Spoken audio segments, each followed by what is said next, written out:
umaga sa inyo lahat. Welcome back to my channel. Habang nagpapamasaya ako, lulutukan ko kayo ng isang paborito natin mga Pilipino, mga kaibigan. Yan ay dinuguan. Okay, dinuguan ala Jimmy. After this, magluluto na ako. Bye! Okay, ang gagawin natin, siyempre maghihiwa tayo ng batok ng baboy, no? Actually, binili ko yan, tenga yan. Mahilig kasi ako sa tenga pag dinuguan. And then, sinamahan ko yan ng large intestine, tsaka yung picho, no? Yung tinatawag nilang tito, yan. Nilaga ko muna yan sa may tanglad. At wala ang lansa. And then after that, syempre, mga ingredients yan, hindi mawawala ang luya. Yan at saka syempre ang ating sibuyas, no? Onion. Yan ay mga kasama pangsangkap sa pagluluto ng dinuguan. Yung unang ginigisa talaga, no, pag nagluluto ng dinuguan, syempre yung luya. Yan. Kasi yung aroma niya, yun ang nagpapawala ng lansa ng dinuguan. And then, syempre, yung bawang, no? Garlic. So, halo-halo lang yan. Halo-halo lang yan. Ayan.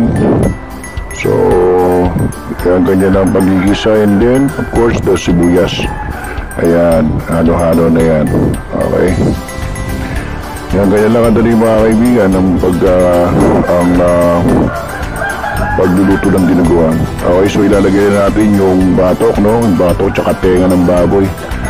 Okay, ears, no? Pig ears. Okay, sa mga outside the Philippines.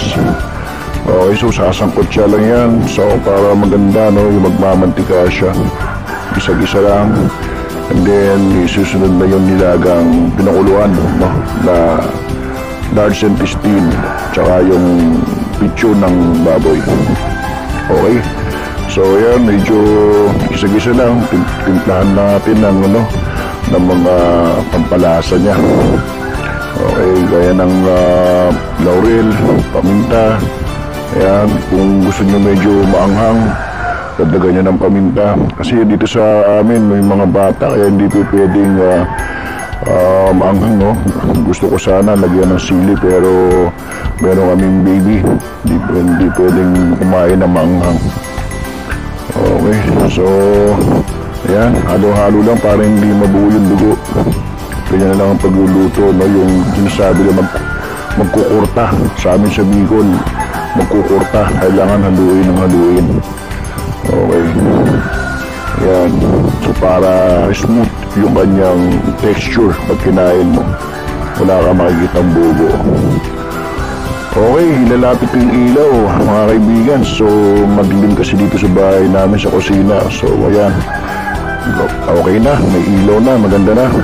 Bango, grabe. Naaamoy nyo ba sa mga cellphone nyo? Luto kong dinuguan. Wow. Talagang, kaya na tayo. Mainit-init pa. Maraming salamat sa pagtutok sa aking channel. Keep safe everyone. Goodbye for now.